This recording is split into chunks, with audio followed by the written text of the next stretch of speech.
Hello everyone.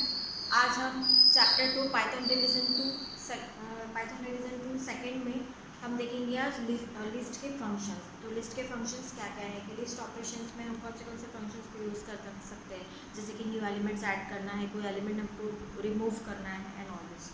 तो पहला है आपका इंडेक्स। तो इंडेक्स क्या करता है, how does work index function. तो मान लो आपकी कोई लिस्ट है एल और हमने यहाँ पे कुछ आइटम्स दिए हैं जैसे 2, 4, 6, 10, 12। अगर हमें किसी आइटम का इंडेक्स जानना हो तो हम कैसे लिखेंगे, L dot index of.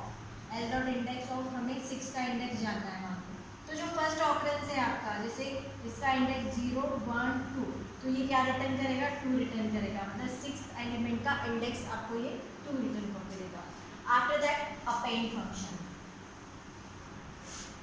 Append function का वर्किंग क्या है, अपेंड मतलब कोई नया आइटम लिस्ट के एंड से ऐड करना, एंडिंग में ऐड करना। कोई लिस्ट है मान लो आपकी एल 1, 2, 3, अब हमको अपेंड करना है एल डॉट अपेंड। क्या अपेंड करेंगे, फॉर एग्जांपल हम 10 को अपेंड कर रहे हैं। अब ये लिस्ट क्या रिटर्न करेगी, एल को हम प्रिंट करेंगे तो now L will be 1, 2, 3 and 10। तो अपेंड जो है वो एंड से आपके लिस्ट में न्यू आइटम को ऐड करता है। उसके बाद में एक्सटेंड। अपेंड क्या कर रहा था, आपका सिंगल आइटम लिस्ट में एंडिंग में ऐड कर रहा था। एक्सटेंड का वर्क है एट ए टाइम लिस्ट में आपके मल्टीपल एलिमेंट्स को ऐड करना, है ना। तो लेकिन ये जो एक्सटेंड फंक्शन है ये एक लिस्ट ऑब्जेक्ट ही लेता है एज अ आर्गुमेंट। मान लो आपकी एक लिस्ट है 1, 2, 3 और आपने दूसरी लिस्ट डिफाइन कर दी है एक L1 नाम से, उसमें 10 एंड 20 दो आइटम है। आपको एक्सटेंड करना है कि L को, तो हम लिखेंगे L dot extend in bracket L1। L1 क्या है, ये लिस्ट ऑब्जेक्ट है। तो अभी आपकी L एक्सटेंड हो गई और L क्या प्रिंट करेगा, 1, 2, 3, 10 एंड 20। तो इस तरीके से आपकी जो एक्सटेंड फंक्शन है लिस्ट को लिस्ट में at a time multiple elements को ऐड करता है। उसके बाद में इंसर्ट।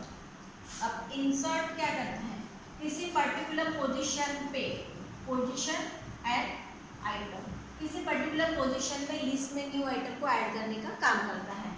मान लो कोई लिस्ट है आपकी 1, 2, 3 एंड 4। अभी हमको नया एलिमेंट ऐड करना है तो हम लिखेंगे एल डॉट इंसर्ट और पोजीशन मान लो हम देंगे 2 पोजीशन पे, हमको 2 पोजीशन पे 100 ऐड करना है ना।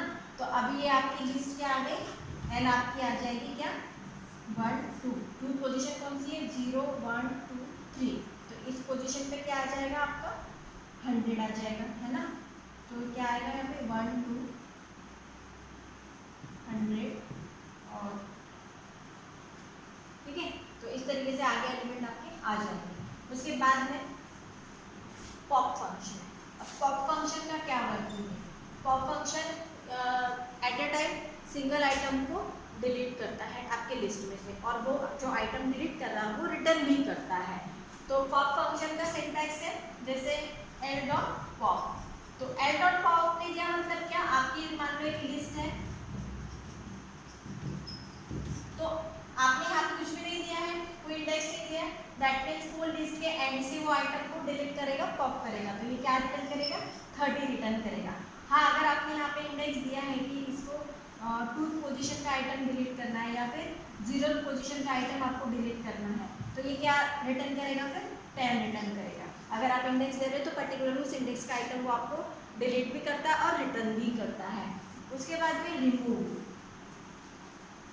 अब रिमूव क्या करता है, आपने डेल फंक्शन भी देखा है और पॉप भी देखा है।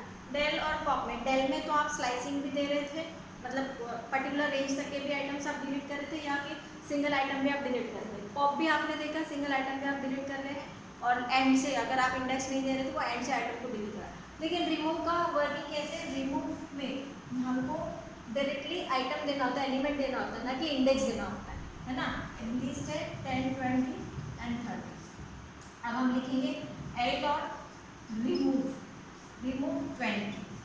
तो ये 20 को रिमूव कर देगा, तो अभी आपकी लिस्ट क्या रह जाएगी 10 और 30 इस तरीके से। तो आप रिमूव फंक्शन में क्या देते हैं, एलिमेंट देते हैं। पॉप एंड डिलीट फंक्शन में आप क्या दे रहे थे, आइटम का इंडेक्स दे रहे थे, ठीक है। उसके बाद में क्लियर फंक्शन। अब क्लियर फंक्शन का क्या करता है, क्लियर फंक्शन क्या करता है, जैसे ये लिस्ट है 10 20 30, ये लिस्ट आपकी L dot clear, L dot clear से क्या हो रहा था कि आपकी लिस्ट में 10 20 30 इन सभी आइटम्स को इसने एट अ टाइम रिमूव कर दिया। अभी आप एल को प्रिंट करने जाएंगे तो आपके सामने एक एम्प्टी लिस्ट आएगी, है ना। एम्प्टी लिस्ट आने का मतलब ये है कि जो लिस्ट ऑब्जेक्ट है वो अभी भी मेमोरी में एग्जिस्ट है। कल आपने देखा था कि डेल फंक्शन अगर हम यूज कर रहे थे, डेल लिस्ट मान लो, इससे क्या हो रहा था कि लिस्ट के आइटम्स भी रिमूव हो रहे थे, साथ में लिस्ट ऑब्जेक्ट भी आपका मेमोरी से रिमूव हो रहा था या डिलीट हो रहा था। लेकिन क्लियर में क्या हो रहा है, क्लियर में सिर्फ वो आइटम्स को डिलीट कर रहा है, बल्कि लिस्ट ऑब्जेक्ट आपका मेमोरी में स्टिल है ना। उसके बाद में काउंट फंक्शन। काउंट फंक्शन का क्या काम है, जैसे कि आपकी लिस्ट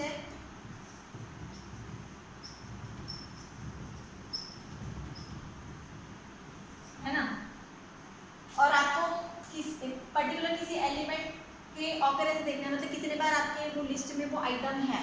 तो जैसे कि हमने लिखा एल डॉट काउंट, काउंट हमने 10 लिया, 10 को काउंट करना है कि आपके लिस्ट में कितनी बार है। तो ये क्या रिटर्न करेगा, 2 रिटर्न करेगा, क्योंकि आपके लिस्ट में 10 जो है वो 2 टाइम्स आया है।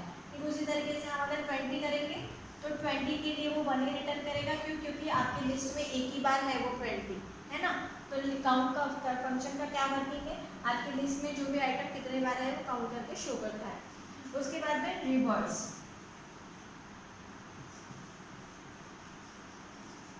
रिवर्स का क्या वर्किंग है कि आपकी लिस्ट है, इस लिस्ट को, ये कोई लिस्ट है 10 20 30, इस लिस्ट को ये रिवर्स कर देगा।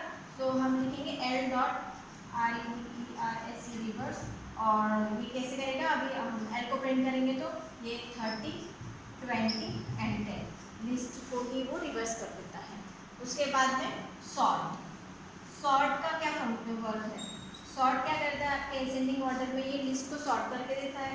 मान लो आपकी कोई लिस्ट है 2 1 4 5 और 10, अब इसको वो सॉर्ट करके देगा। एल डॉट हम सॉर्ट लिखेंगे तो सारे आइटम जो असेंडिंग ऑर्डर में करके देगा। सॉर्टिंग करने से एल को प्रिंट करेंगे तो क्या आ जाएगा 1 2 4 5 एंड 10 असेंडिंग ऑर्डर में उसने सॉर्ट कर दिया, है ना। तो ये सारे हो गए आपके लिस्ट के फंक्शन। अब हम देखेंगे making a true copy of a list. Making a true copy of a list का क्या मतलब है, मान लो आपने कोई एक लिस्ट क्रिएट की है एल नाम की, इस एल में है 10 20 30, ठीक है। अब हम असाइनमेंट ऑपरेटर से कॉपी करने जा रहे हैं। आपका कहना है कि हमने एक L1 नाम की दूसरी लिस्ट बनाई है और इस L को हम कॉपी कर देते हैं, लेकिन इसमें इस असाइनमेंट ऑपरेटर से क्या हो रहा है कि आपका जो मेमोरी का रेफरेंस है वो रेफरेंस असाइन हो रहा है, न कि एलिमेंट। मान लो ये मेमोरी है और यहाँ पे इसने 10 20 एंड 30 इसने स्टोर किया है ना। तो इसी को वो L के नाम से भी जान रहा है और इसी को वो L1 के नाम से भी जान रहा है ना। तो ये जो मेमोरी लोकेशन है वो L और L1 के नाम से जाने जा रहे हैं, लेकिन हाँ एलिमेंट कॉपी नहीं हुए हैं। क्या हो रहा है इस असाइनमेंट ऑपरेटर से, यहाँ पे आपके मेमोरी रेफरेंस है, मेमोरी एड्रेस कॉपी हो रहा है। तो अगर आपको कॉपी करना है, ट्रू कॉपी करनी है, इसको हम कहते हैं शैलो कॉपी। इसको क्या कहेंगे यार, शैलो कॉपी। अगर ट्रू कॉपी मतलब डीप कॉपी करनी है तो आपको क्या करना होगा, उसके लिए आपको लिस्ट फंक्शन यूज करना होगा। ये लिस्ट है तो L1 लिस्ट ऑफ L, ये करने से आपका जो है वो मेमोरी अलग अलग 10 20 30, ये आपकी L है और ये 10 20 30 ये आपकी L1 है। तो इससे आपका ये ट्रू कॉपी बन रहा है। अब इसको हम कहेंगे डीप कॉपी, इसको हम क्या कहेंगे, डीप कॉपी। आई होप आपकी समझ में आया होगा।